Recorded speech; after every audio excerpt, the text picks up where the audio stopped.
Okay, for the love of God, I think I've got this working now. Just kick me the fuck off, so we'll try it again. And while I'm doing this, I'm listening to Dan Carlin on YouTube, Hardcore History. Check that guy out. His videos are really good. You should hear that playing in the background. Hopefully I don't get into any copyright bullshit on there. This is a discussion that's really happening in other... It's Hardcore History. Addendum.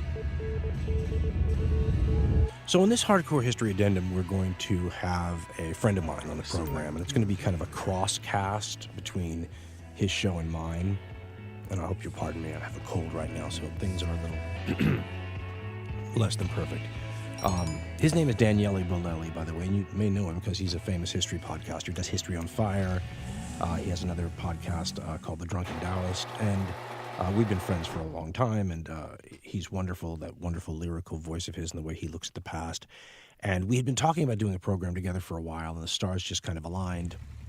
This was recorded a couple of weeks ago, actually, which is good because, like I said, I have a cold now. But Daniele came on, he had a couple of things he wanted to talk about, and so that's sort of the gist for how the show kind of went in the direction it did.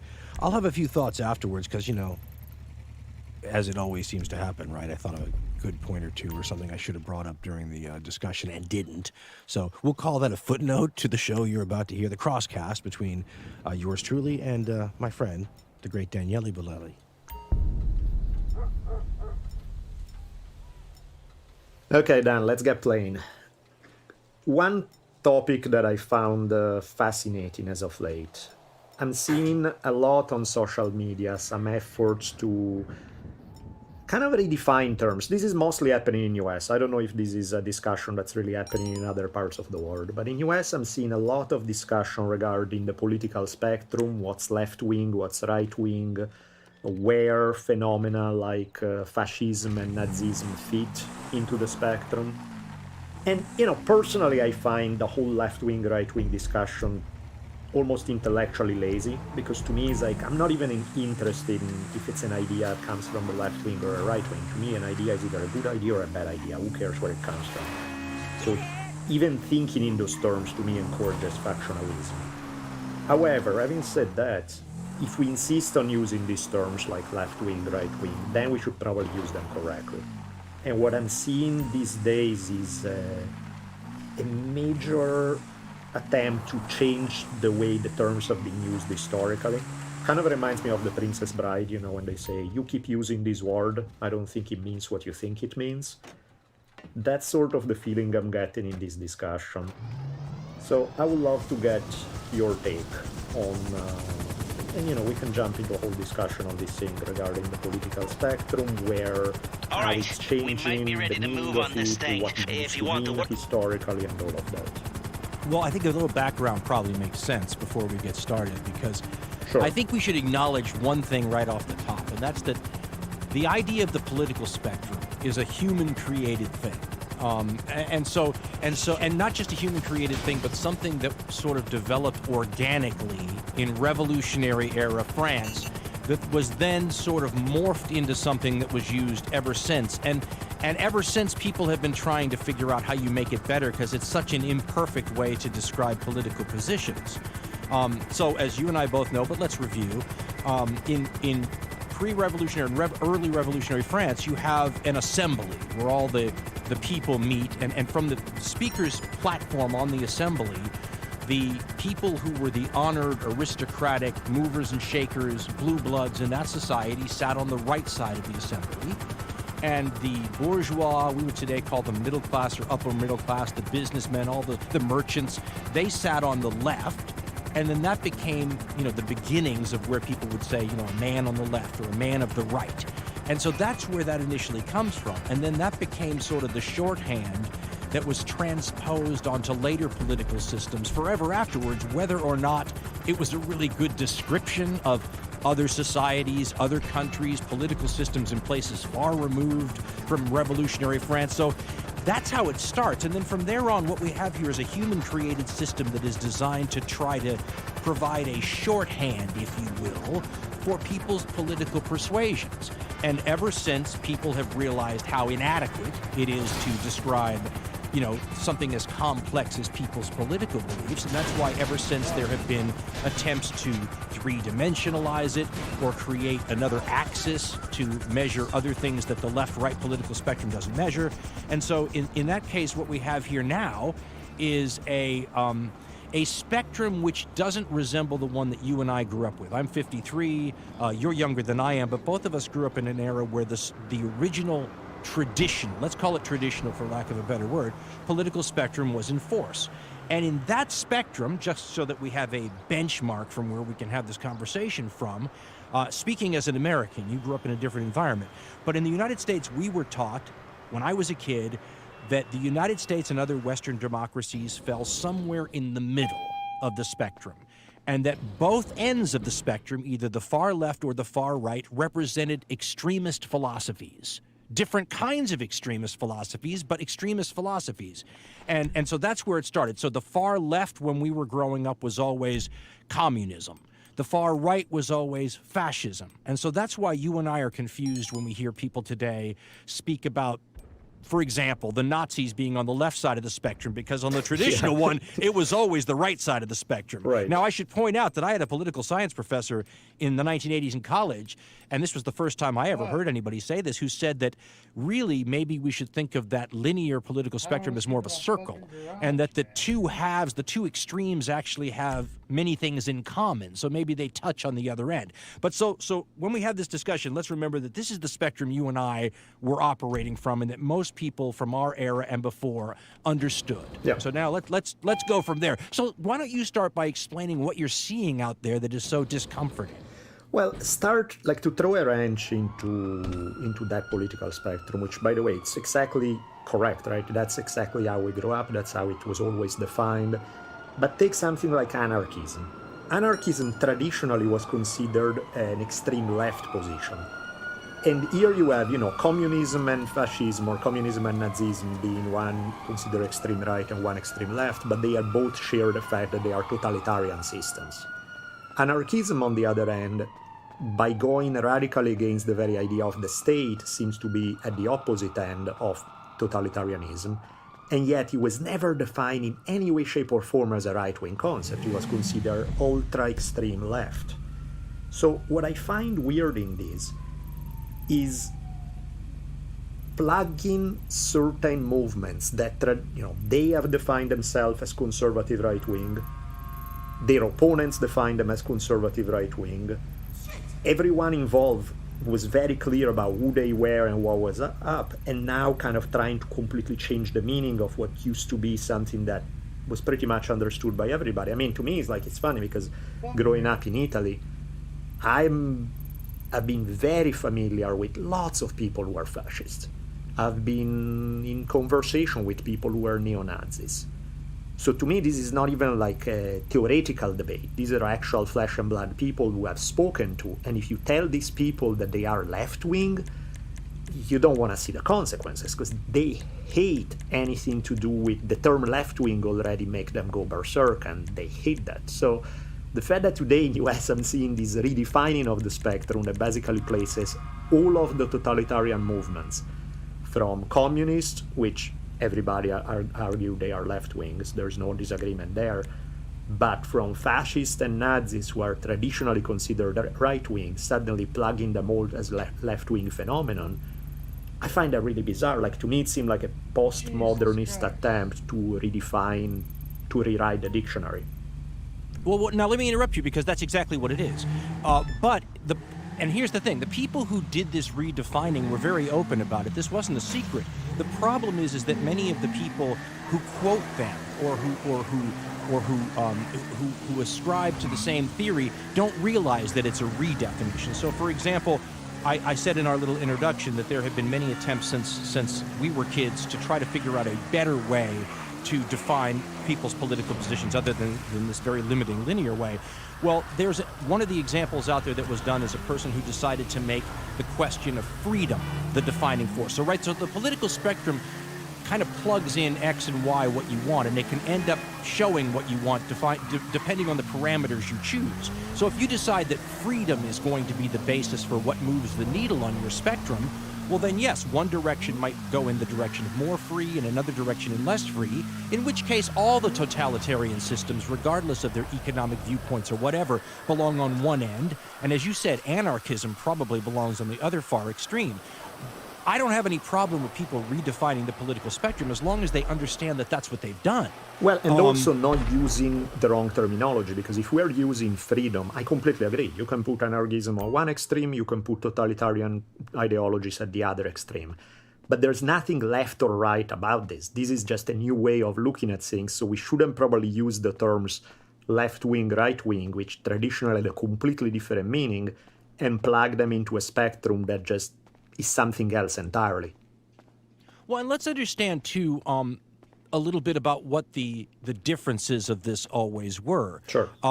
So, for example, when you go back to the original French version, I mean, those people that were sitting on the right side of the assembly, those are monarchists, right? So the extremes in the original system we're talking about here are people that support the church, the aristocracy, the monarchy, and the status quo. The people on the left side, until you got, the Jacobins and all that, were actually the equality, liberty, laissez-faire capitalism, maybe, take that with a grain of salt, but by the standards of the time.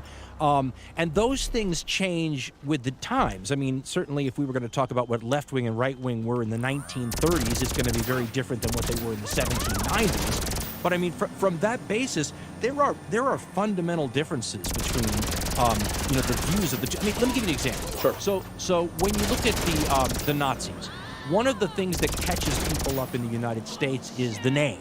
The National Socialist German Workers' Party, right? So for everyone out there who doesn't know it, if we asked what kind of a government the North Korean government of today was, it's a hereditary dictatorship, isn't it? That's what it is, right? This is the guy in charge there is the third generation, father, son, grandfather of a dictatorial regime that brooks no opposition and has no legislative body with any power at all. Yet the official name of that country is the Democratic People's Republic of North Korea. That is marketing, right? That is marketing. That is exactly what the National Social, the German Workers' Party is. I mean, to Hitler and his people, the Nazi Party of that early era, workers was the same as voters. And this was a political marketing attempt to try to swing voters. And by the way, the centrist party of Germany in that time period had workers in their name. So this is not an unusual thing. And so but Americans get so hyped up when they see the word socialist or workers that they automatically assume, okay, what we have here are Bolsheviks, which is nothing of the sort. As a matter of fact, I can't think of anyone more opposed to Bolsheviks than Nazis. Yeah, I mean, Hitler blamed them, built his whole platform in absolute opposition to communism. He blamed socialists for contributing to Germany losing World War I. If you look at when he took power, he got rid of the more left-leaning element who were sympathizing with the Nazi movement, squashed them all with the Night of the Long Knives. Some of the first people he sent to labor camps were socialists. So, I mean, it seems like there's enough evidence there that the little marketing ploy in the name should be pretty obvious to everybody. Well, and for those of you, there are German scholars out there who realize, I mean, it's known as Strasserism. Otto Strasser was part of the very early Nazi party's, let's just call it the philosophical wing, for lack of a better word. And he would have been more what Americans think of when they accuse the Nazis of being a socialist movement, but he was purged early on. I mean, so that side of it, I mean, Hitler took over, we would call it today a corporate shell. He went in, saw a group of people who already were meeting, I think there were like 20 of them, he said in Mein Kampf, and he went in there and stole their movement and got rid of the things he didn't like, but the name stuck. I have Mein Kampf sitting here in front of me, and, I read it for our little conversation here for like the 15th time, I always feel like people that call the Nazis left wing have never read this book, because Hitler actually slams the left, by name, the left, over and over and over again. He says they chose red for the Nazi flag colors just to piss off the Bolsheviks and communists, right? Yeah. I mean, we're stealing their stuff and we're rubbing it in their faces. Yeah, it's like literally if you open Mein Kampf and read 5 pages, it would all be clear, right? It wouldn't even be an issue. So I find like some of these, part of the reason why it bugs me literally is because I feel that it is a disingenuous attempt, like that some of the people who have been pushing this notion are doing so not because they actually believe it, but because it's a slander to call somebody a Nazi or a fascist in the modern political climate. So the idea becomes, let's paint those guys as the Nazis and fascists, because then we score a point over them, more because they actually believe it. Because if you actually believe it, now you got a serious problem with reading comprehension, because it really doesn't take much to see the difference. It's like, well, you see, you jumped in front of where I was going to set that whole cui bono thing up here, right here, because the more interesting question isn't were the Nazis left wing or right wing, it's why does anybody care? Right? I mean, what's the practical? I mean, we have arguments over this today, and you go, why? I mean, this is a 75-year-old issue. The only reason it matters is how it applies to the modern political situation. So there's a reason that tarring one side or the other with this label is important. Now, to get back to our political spectrum when we were a kid in the United States, again, I can't speak for Italy, because when I went to Italy as a kid, they had a red flag with a hammer and sickle on some of the buildings in Rome. So there was like 30% of the country was communist or something. Exactly, a little different than what I grew up with. But in this country, the reason that we were taught that the two extremes of the political system were bad was because this was to teach us. Let me back up. In 1964, Barry Goldwater, senator from Arizona, ran for president against Lyndon Johnson. Mm-hmm. Barry Goldwater's often labeled as the father of the modern conservative movement. So where you get away from the country club Republicans and you get down to the Ronald Reagan kind of Republicans, a very different sort of breed. Yeah, those guys. Goldwater had famously said that extremism in the defense of liberty is no vice. Mm-hmm. He's the kind of guy that would have approved of a political spectrum where liberty was what moved the needle one way or the other. In a case like Goldwater, the idea that we can look at different movements in the United States as extreme, it was a warning, right? Don't go too far to the left, because if you do, you take the left-leaning ideas that form something like liberalism, and you take them to the extreme and you get to a dangerous territory like communism. And if you take the right-wing views, which, would be a conservative political viewpoint in America, and you take them to extremes, you end up with fascism. Well, in the modern era, I mean, I remember Jonah Goldberg wrote a book called Liberal Fascism, and he along with others, try to trace a development that links liberalism to Nazism as a way to warn you about the dangers of liberalism, right? These people are on the road to Nazism because Nazism is the worst thing we can think of. It's also a way, to say that, if you move farther and farther to the right, there's no bad thing on the edge of that, right? In the old days, you would say, hey, don't go too far to the right or it's bad for everybody.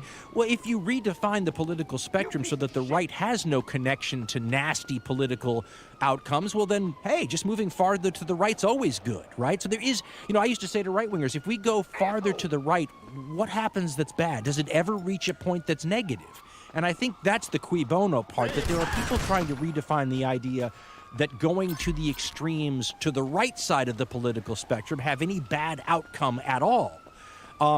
That, to me, is the problem. So when Goldwater said extremism in the defense of liberty is no vice, this is the attitude that if you go to the extreme right, there's nothing bad about that because we're going to get more free.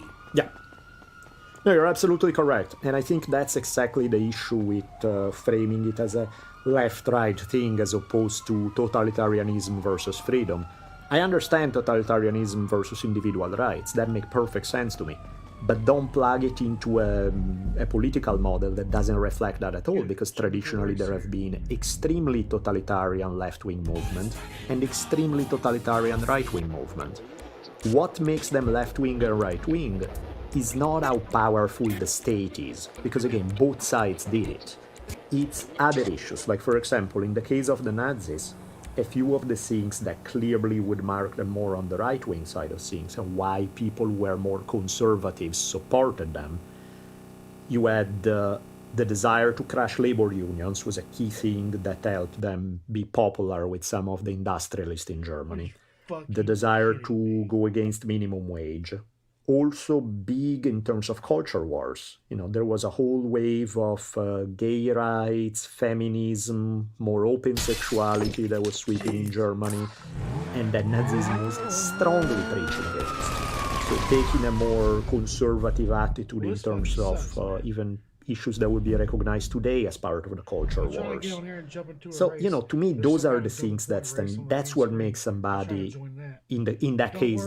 And also, sorry, one thing that I forgot, and that's probably the most important one of all, is that the base of the whole Nazi movement was built on nationalism and race.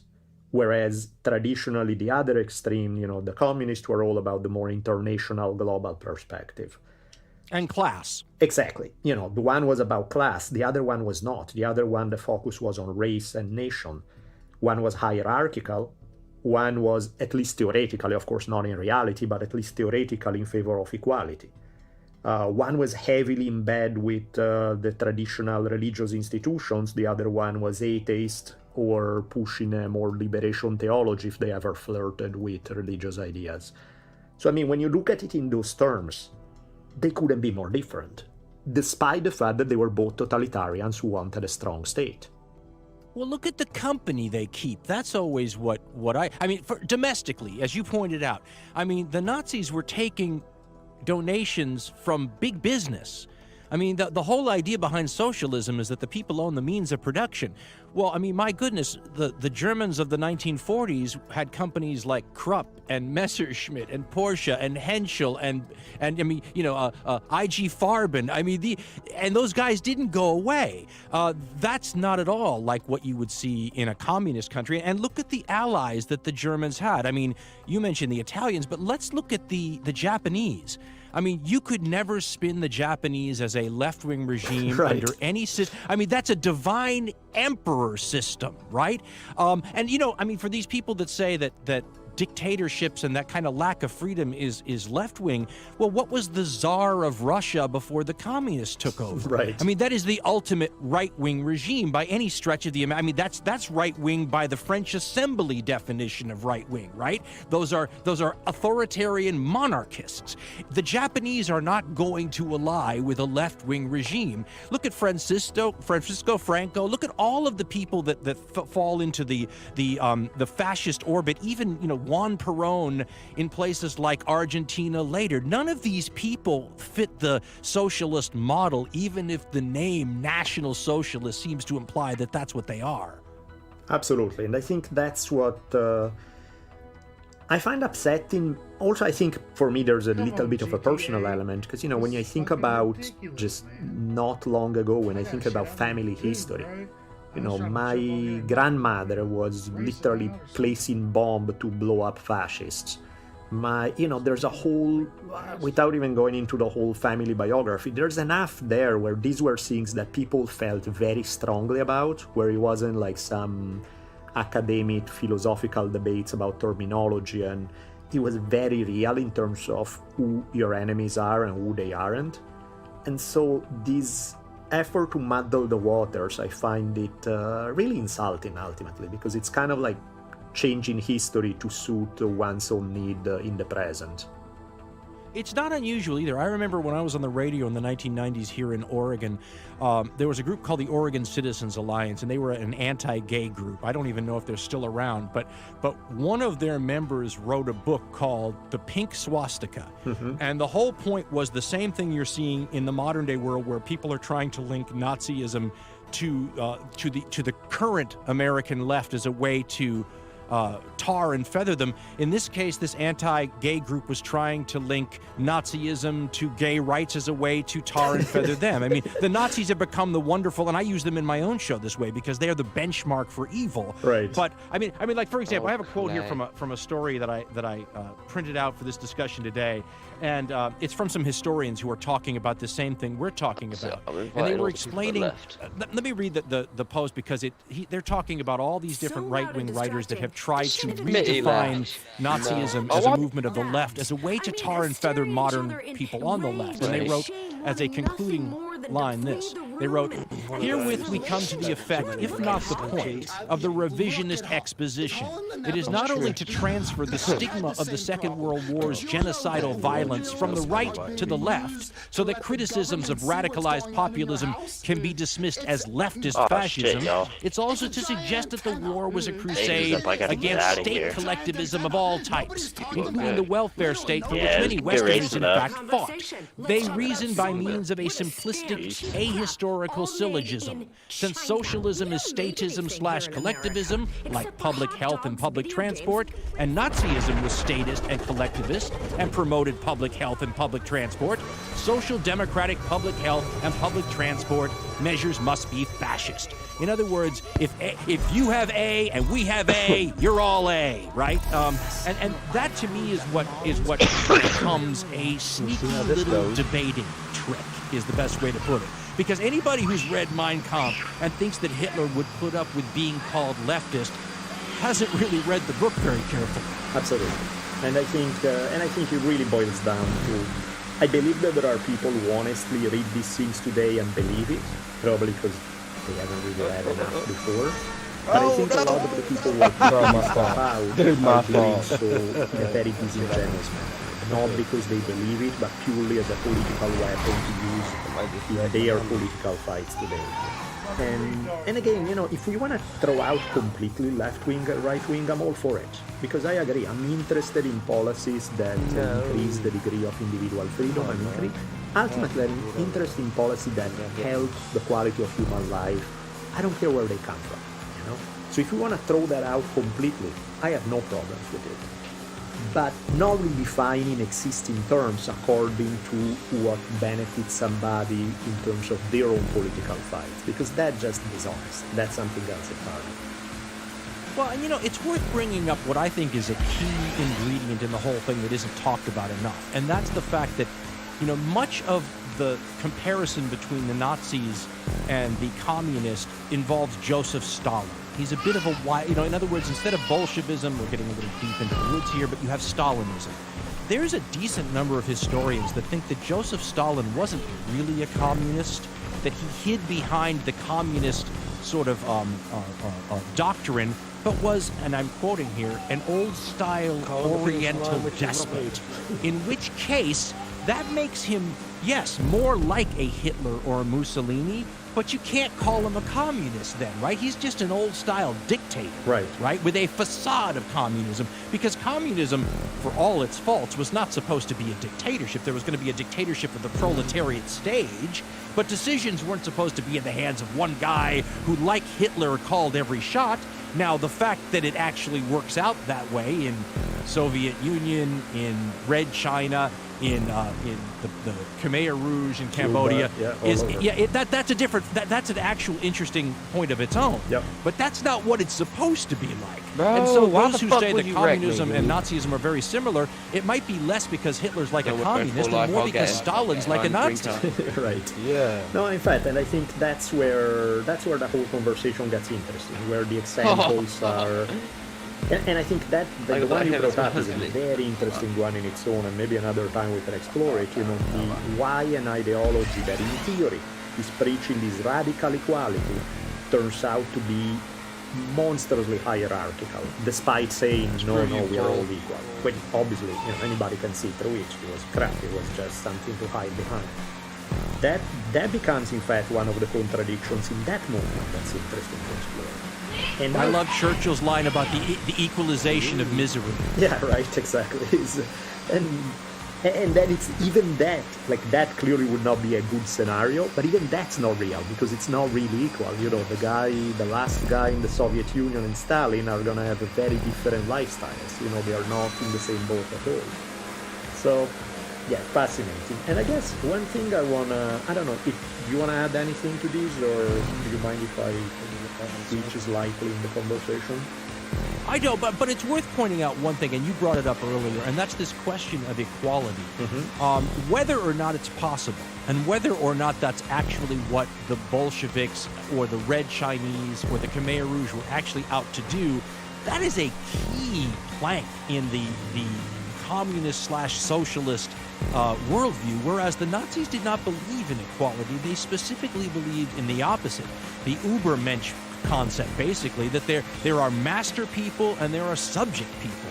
What's more, communism and socialism have this, you remember the phrase, right? Workers of the world unite. Right. Everybody who wasn't of the ruling class around the world was part of the potential convert pool. The Nazis are race-oriented. To them, being part of the convert pool had nothing to do with your ideology. It had to do with your blood. And so, I mean, the idea, this is a problem Americans have with terminology, and that's why I use the People's Republic, the Democratic People's Republic of North Korea, to start with. You got to get past the National, Socialist Workers' Party name in the Nazi Party. I mean, the National Socialist thing, too many people buy that at face value. If you took that out of the equation and you just looked at the beliefs, this is how you know so many people are just parroting what they hear from, let's call them influencers, rather than doing their own research, because it really doesn't stand up to historical scrutiny, and it's hard to find a lot of historians who'll back you up on the idea of the Nazis as a left-wing group. And as we said, if they're a left-wing group, what the heck are they hanging out with all these right-wing countries? Yeah, exactly. It's just, that's why it really makes no sense from every level, and I'm glad to chat with you about it to sort of help clarify, because I'm sure there are a lot of very nice, sweet listeners who have bought into it because they have just heard it enough times. So that's why I think laying down some actual facts, laying down some actual evidence in that regard is very important, because otherwise Green card, white card. Well, I was just going to say, here's what's interesting to me, though, to wrap this conversation up. We started with the cui bono idea, the who benefits, right? I'd be interested in who's angry that we're pushing this policy, right? And why are they angry? So I mean, to me, arguing about where the Nazis stood on the political spectrum is 75-year-old news. Having somebody get angry at you today because of where you say the Nazis are in the political spectrum is much more interesting to me.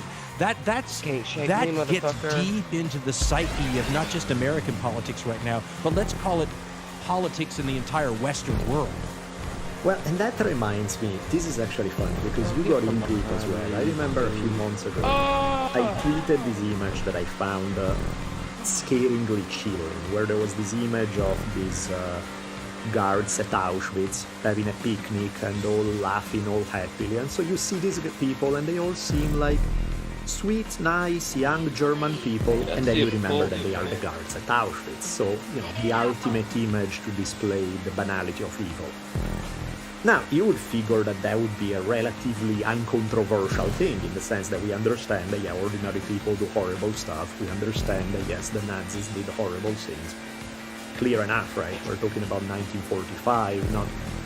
And suddenly there was a whole storm of angry people about, why aren't you showing the communist guards if you show these? Why aren't you... And it was just like, whoa, where does this even come from? And, and it was clearly an effort of... we need to score a point for our team kind of thing, even though if you ask them, nobody would say, no, I'm defending the Nazis, but that's kind of where it was. It was still framed in a left-wing, right-wing fashion. And it's weird because, I get the feeling that your hiatus from common sense has a bit to do with some other political situation where if you say that the sun is out, immediately you're going to have people from all sorts of sides yelling at you that, how dare you say that the sun is out? The sun is not out. What are you talking about? And that there's such a degree of factionalism in modern politics that you cannot say even the most obvious thing, the stuff that's like saying 2 and 2 equal 4, you can barely say that without it being perceived as either promoting one camp or another, which automatically means that 50% of the people are going to hate your guts. Well, let me even take it one step farther in the contradiction. if the people that said that to you really believe the Nazis are a left-wing movement, and they're coming at this from a right-wing point of view, You're a fucking bitch, why on bro. earth would they care, right? I mean, Exactly. theoretically, you're just making their point for them, right? The Nazis Right. are evil. That's right. Those left-wing Nazis are evil. But those are Fucking- people who think the Nazis are on the left, but get mad when you're not giving equal time to the crimes of the Bolsheviks. That doesn't make sense right there. So if you say, why did Dan give up his current events show temporarily, maybe, it's because how do you Still gonna even come back and deal win with this such shit. basic contradictions that the people who are making them don't see? I don't know how to have a conversation with people who don't recognize such a basic contradiction. And I think that's the problem, that it's hard No, don't wreck me, to bitch. even have a balance. And I mean, social media doesn't help, because of course you're not sitting in front of somebody where you can pick up are more likely to make you less aggressive. But still, that the battle for point third being, place right there was here, close. it's very hard to have any kind of conversation when immediately people start yelling at each other and Dude, they're we just finished. looking for a Both reason finished to at score 9 a point seconds, for their or 9 minutes and 23 seconds. and it doesn't even apply to politics almost. It seems to apply like any topic seems good enough to start a fight about. And I'm not sure if this is a result of alienation, of people not seeing each other face to face. If it's I'm not sure what it is a result of, and I would be curious to hear your opinion. But I definitely see it, and I can see why doing a show like Common Sense may not seem like the happiest prospect in the world for you when anything you're gonna man, say, you're you're a gonna bitch. get yelled at. Well, you know, it is interesting to me that in these particular times that we live in, to be someone who tries to see fucking both give a thumbs sides down is for it, seen bitch-ass by motherfucker. both You can't sides win. as somehow validating or enabling evil on the other side, right? If you aren't 100% condemning the other side, you're part of the problem. Well, that's not the world I inhabit, right? We started that fuck did it program get as so a way hot to in here find so things quick? that we had in common so that we could solve common problems that both the right and the left would agree upon. Things like All the fucking a need vents are for blown. government corruption reform, stuff like that. You know, I will say, though, let me push back a little on this idea about division or Well, I don't know what the fuck to anger do about or it, the dude. lack of ability to have a civil conversation, because at least in the United States, I think we have a long The history guy of fixed the that. goddamn air duct, so that's You what know, he I fucking don't, got I don't, here to I don't think do. there was some golden age where we could have these wonderful, calm discussions about politics. People always would get. I mean, there's a reason that they say there's a few things you shouldn't discuss at dinner: religion, sex, politics. Why? Right. So you So I can mean, I move think out. people have always gotten worked up over that. But if you go back and you look at the kind of arguments, and once again, you know, the average folks in the middle of the country weren't writing long intelligentsia fixed what sort I of fucking college had him type come here to treatises fix. on this, but it does seem to my naked eye that the conversations were held, one, on a higher plane, so that you're really discussing issues as opposed to the hyperbole and name calling we do now. I also think, and you know, Damn, this is son, another topic too, I think we 1,205. miss having a common sense, a common framework of reference. Let's call it truth, while understanding that there never was any truth. But to be able to cite sources in an Better hurry up argument and used to scarf it be down, dude. really valuable, whether or not we really believe the sources. Nowadays, I mean, the media is in such disarray. The people who you used to rely you on shut to the fuck up. provide at least some window, even if it was a flawed window into reality, are so disorganized, No, you shut up. disoriented, and let you know, I mean, totally. Their reputations are in Damn, that was tatters. a game start. That was That close. leaves nothing to a conversation but name calling and whatnot. I mean, what facts would you argue if you have your facts and I have my facts, and they never come? You know, they never cross over. You know. Yeah, what was that Rudy Giuliani's line? Truth is not truth. No, what is that? He said something along those lines. That was like the most postmodern statement I've ever heard, where he was just, and it's acknowledging the fact that yes, there basically is no Tin Man, agreement on Tin Man, I'm objective about to truth. fuck you up. That the death of investigative journalism, because that's what, you know, as many amazing things as internet has also brought the death of investigative journalism, because, you know, nobody has the money to spend to make it happen in an environment where people are reading stuff online and are not buying newspapers anymore and all of that. Go racing. There is no commonly agreed set of facts. It's all that's why people can, I mean, people have always made up propaganda, but there was a Oh, little yeah. bit of fact checking going on.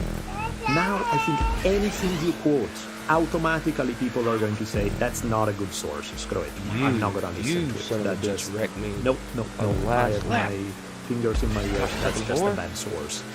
Or at least you I'll could slow down quote just somebody every who time. you read, right? You may say, I don't agree with what you're saying I'm gonna because, push you the you know, I whole was just fucking reading this way, book by so-and-so, and motherfucker. he said, I mean, the discussions don't happen at that level.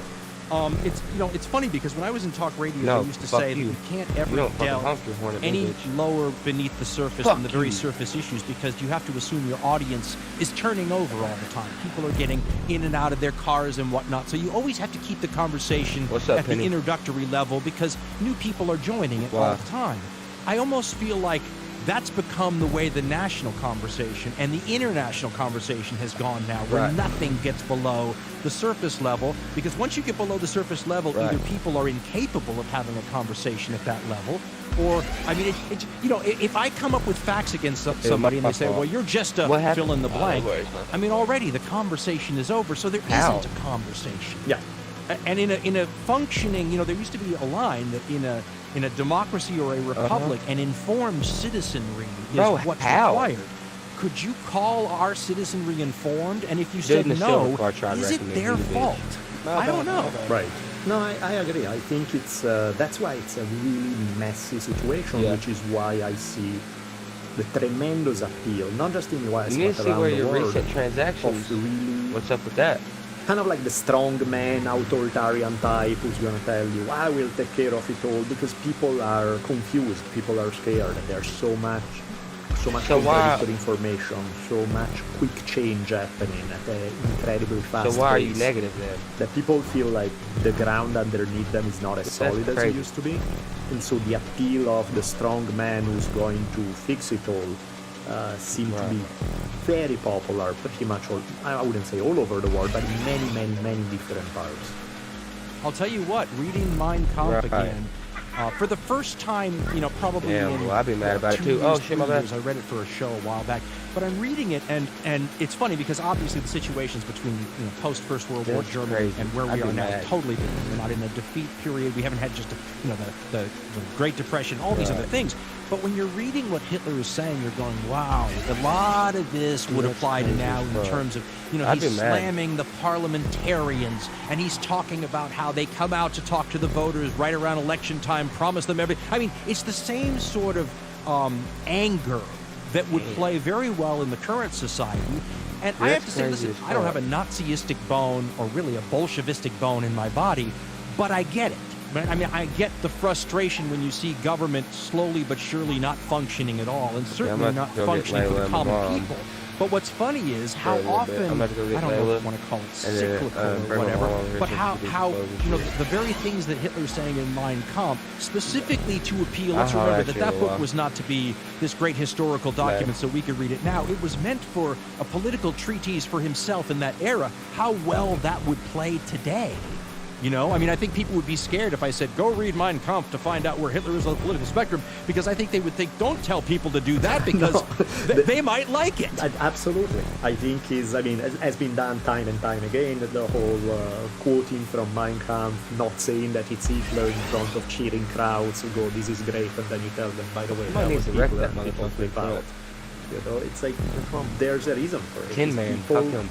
as much as it's not very popular thing to say, people like that He stuff. wrecked me last time. Oh, let me Last give you race the on last converse lap, one so fuck that him. upset me so much. I remember I was on the radio in the that 1990s. I was game. always talking about freedom and liberty and this America that was disappearing. And right I'm around the working my way time I was back doing to this, that. I remember I was coming home from work and I'm listening to the radio, and there was a story, and it was some Democrats who had I'm going from memory here, but they had sort of rewritten the Bill of Rights in modern day English so that it didn't look like the original, and then submitted it. I forgot where this was. I want to say it was the House of Representatives, and a bunch of Republicans came forward and said that it was awful, that it would destroy, you know, in other words, just going, really, we can't have this kind of stuff. And then, of course, they sprung the trap on him and said, oh, it's the Bill of Rights, and you would have voted against it. I think there's a little of that too, where you turn around and go, there's a lot of, and this is another reason that I think my current event show has a problem right now, is that it's hard for me to relate to a I'm gonna stay current on his ass the whole generation fucking of time. Americans that very well might look at the Bill of Rights and say, wait, I don't agree with 1, 4, Damn, 7. bro. And, you know, He I mean, wrecked somebody. I feel like a He's dinosaur behind me. No. politically. No good. And so having discussions with people along the lines that Right, we used no to good, consider okay. to be normal, 20, 30 years ago, elicits responses that surprise me. And not just from, young liberal Americans, but from young conservative Americans too. Here is one thing, though, that I'm getting a lot when I bring this up with people, is that I always get the feedback of, don't listen to those people, just go ahead and this applies probably to you more than to me. But like many people miss your point of view, many people miss the presence of a voice that's not that doesn't push this ultra-factionalism all the time. A voice that's actually trying to make sense out of the current scenario, not through particular ideological lenses, And it's a pain because inevitably if you do that, you will get the hatred from multiple sides. But at the same time, there probably is a need for it, precisely because the times are so ugly in that sense. On the other hand, it's very This easy. is a secret Daniele Bolelli attempt to try to find the chink in my armor to get me to go do that again. I know what. Well, I mean, no, and you know it well, and we agree. But also, let's look at what I'm doing. It's very easy for me to tell you to do it, right? It's like, Dan, this is a really important thing that somebody should do it. Wink, wink. Why don't you do it? It's like, well, yes, that's great, except that means you have to deal with all the annoying aspects that would entail. So as much as I'm pushing you in that direction, I goes to also you, acknowledge that motherfucker. I'm not the best of friends in this because Why don't I'm you stick telling to your you to do pussy something ass that I'm not doing. attitude? So, Get off no. me, Well, bitch. speaking of that, let me shift this a little bit because no, I don't like it I'm going already. to shift this because we've spoken of this specific American milieu here, which is where I live. Get off right? me, And I don't Paul. mean live like geographically. I mean I am a Fuck, that product Tin Man is of coming this, for right? sure. And it's a very American point of view and a very American attitude, and I realize my blind spots and my blinders. And when I talk about, the National Socialism and people talking about this, all of these are such American phenomenon, but the United States is, of course, but one part of the planet. Let me ask you, you go home to the old country a lot. Sure. How do these trends that we're talking about here in the States, how much is this internationalized? And tell me, what do you think? We'll talk about European youth in general, but let's talk about Mediterranean youth or Italian youth specifically, if you have any connection to them at all. How much of this is from apparent? first to eighth. How much do the situations match, and in what ways do you see differences? I mean, other than the damn discussion about Nazism, fascism, left-wing, right-wing, that kind of thing, and I mean damn in the sense that we have established, it's based on no historical evidence whatsoever. That stuff, probably because people have lived through it, is not really up for discussion in Italy. But everything else applies. Everything else is the same degree of extreme, brutal, angry factionalism. The same lack of solution from one side that then push people into voting the other side, only to find out that the other side is equally clueless, so then you swing back to... I think these are... I don't want to say universal trends, because what do I know about every country in the world, but if we stick the discussion to at least Italy, yeah, I do see the same dynamics at play. Okay, can we call this for every action there's an equal and opposite reaction? Could we suggest that this is a natural attitude, populism being the response to a government that is deaf or that is working for someone else? I mean, another one of the reports came out again, backing up what everybody already knows, which is the people that influence policy, at least in the United States, are people with tons of money, and the people that have almost no say over policy are the great mass of people. How much, I would say that in my mind, populism, whether you want to say populism of the left or the right or wherever, is a natural reaction perhaps to a government that is deaf. Absolutely. Or unresponsive or seemingly working for someone else. And I think you could say in the global sense, I mean, look at the reaction to the EU in Europe, and some of the critiques against it sound an awful lot like critiques against Washington, D.C. by Americans here. Yeah, and I think that's the problem, that the human mind is very binary. You know, we are used to good and evil, black and white, if this or that. Not realizing that often the solution is a mix of different impulses. It's not a one extreme or another, which doesn't mean it's in the center either, because the center is also a static position. The solution is dynamic, it's constantly changing. That green color and you have to behind find you. the right balance in the right situation. Now, that's not the way our minds work. Most people feel if faction A is doing something that clearly is not working, if the government is not working following this philosophy, then faction B will be the solution. If the powers that be in Washington are screwed up, then some populists to show up will be the solution, or vice versa. And what I see is just a ping-pong game between stupid ideas, where, you know, it's like the opposite of A is supposed to be B, but B, yeah, they talk a different game, but in terms of result, they are equally poor. And rather than realizing, okay, if A doesn't deliver results, if B doesn't deliver results, maybe we could try something else. I just see the ping-pong game going back and forth forever, and I'm just like, really, this is the game we're stuck on? This is like, do we really not think that there are maybe more out there than just these two Tin Man's right there too. supposedly Gosh different damn, bro, this is alternatives, not except good. that they deliver similarly bad results? That's the part that I find frustrating, that I find is not even about modern US or modern Italy or even the left-right political spectrum. I find that like a virus of the human mind, that we think in these binary opposites that very rarely actually match reality. Let me propose another idea. There's a wonderful punk rock singer, John Lydon, who used to be called Johnny Rotten. He wrote a wonderful book, and the title is wonderful, called "Anger is an Energy." And I would propose that, and I'm speaking for the United States here specifically, I would suggest that most Americans in normal times don't care that much about politics. But when it's apparent that life is getting difficult and that the situation appears to be extremely